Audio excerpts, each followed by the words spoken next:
saluer la parfaite organisation de cette élection. Aucun dysfonctionnement pouvant remettre en cause la sincérité du vote n'a été noté dans aucun bureau de vote, dans aucun centre de vote. Il faut s'en féliciter et féliciter le président de la République d'avoir institué la loi sur le parrainage. Tout le monde peut constater que le jour du scrutin, les électeurs ont voté paisiblement. Aucun électeur n'a fait plus d'1 minute dans les bureaux de vote. Tous les électeurs ont voté. Vous n'avez entendu aucun électeur dire « je n'ai pas reçu ma carte » ou bien « je n'ai pas voté ». Et ça, on le doit à la loi sur le parrainage et à l'expertise du ministre de l'Intérieur, Ali Ngouille Ndiaye, il faut le féliciter. Mais on a tout entendu sur Ali Ngouille Ndiaye avant l'élection présidentielle. Qu'il était partisan, qu'il ne pouvait pas organiser l'élection présidentielle. Il nous fallait une personnalité neutre, que je mets entre guillemets d'ailleurs. Alors, on a constaté que c'est Ali Ngouille Ndiaye lui-même, membre de l'APR, qui a organisé une élection avec Fikirou. Donc il y a des débats aujourd'hui que nous devons dépasser. Les résultats des bureaux de vote ont été recensés conformément aux règles du code électoral en présence de tous les représentants des candidats. Ça c'est important. On ne peut pas inventer des chiffres des résultats des élections. Parce que quand on recense les voix des électeurs, mais chaque candidat est représenté. Après, le procès verbal est signé par chaque candidat. C'est ce procès verbal qui est affiché, vous le savez, vous les journalistes, aux portes des bureaux de vote. Donc il est impossible de trafiquer le suffrage des électeurs. La Commission nationale de recensement des votes a fait son travail également en présence de tous les représentants des candidats et des observateurs, mais fait nouveau, la presse a été associée à sa délibération et à la proclamation de ces résultats. La presse a été associée à la délibération de la Commission nationale de recensement des votes et à la proclamation des résultats. Les observateurs étaient là, les journalistes étaient là, entourant le président de la Commission avec ses assesseurs. Donc on ne peut pas mettre en doute quand même les résultats de la Commission nationale de recensement des votes. Sauf si on est de mauvaise foi. Malheureusement, il y en a certains qui sont extrêmement de mauvaise foi et qui ont essayé effectivement de remettre en cause ces résultats.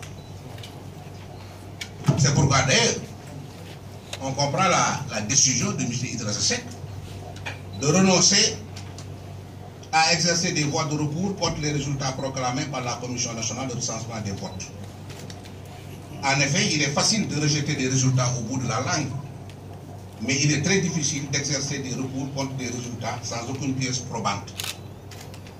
En effet, l'article LO 141 du Code électoral dispose, à peine d'irrecevabilité, la requête doit préciser les moyens et les faits allégués.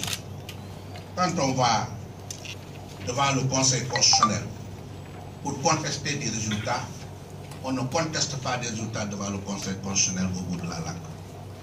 Il faut des pièces, il faut des preuves pour dire je conteste les résultats parce que dans tel bureau de vote, il y a la violation du code électoral, il y a extra.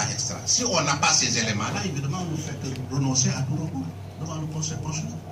Donc on comprend parfaitement la décision.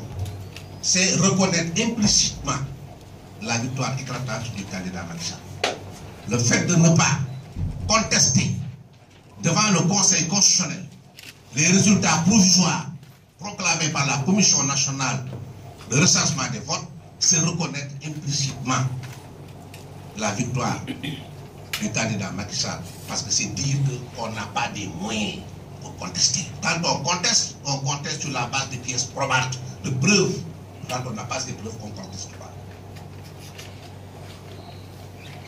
D'ailleurs, M. Idrissa Seck soutient qu'il s'agit d'une commande du candidat Macky Sall qui a été satisfaite par la Commission nationale de recensement des votes. Il a parfaitement raison. Il a raison.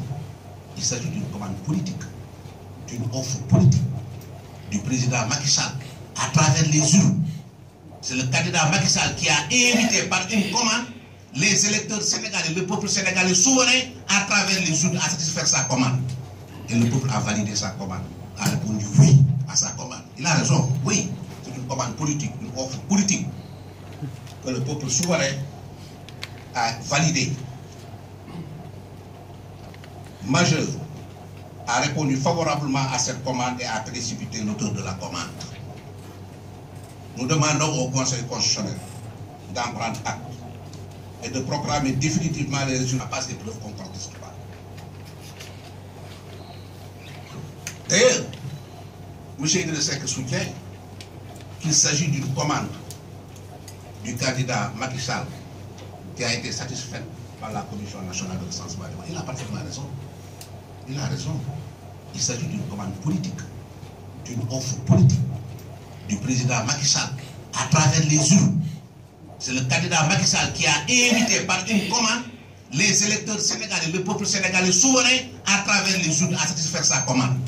Et le peuple a validé sa commande, a répondu oui à sa commande. Il a raison, oui, c'est une commande politique, une offre politique que le peuple souverain a validée. Majeur a répondu favorablement à cette commande et a précipité l'auteur de la commande. Nous demandons au Conseil constitutionnel d'en prendre acte et de proclamer définitivement les résultats dans les délais prévus par l'article 35 de la Constitution, c'est-à-dire 5 jours francs à partir de la proclamation des résultats provisoires. La Commission nationale de recensement des votes a proclamé les résultats provisoires suivants. Nombre d'inscrits 6 683 043, 6 millions. Nombre de votants 4 426 344. Bulletins nuls 42 460. Il y a certains taux qui ont été arrondis. Mais on va vous dire exactement. Macky Sall 2 554 605, soit non pas 58,20%, comme l'a dit la Commission, mais 58,27 2708. C'est ça, il faut être précis. On va être précis. Idrissa Seck 898 674, soit 20,499 5165. Ousmane Sonko 687 065, soit 15 672 5357. Issa Sall 178 533, soit 4 0724 8923. Madi Kenya 65 002, soit 1,482 75 018. Si vous faites le total, ça fait 100%.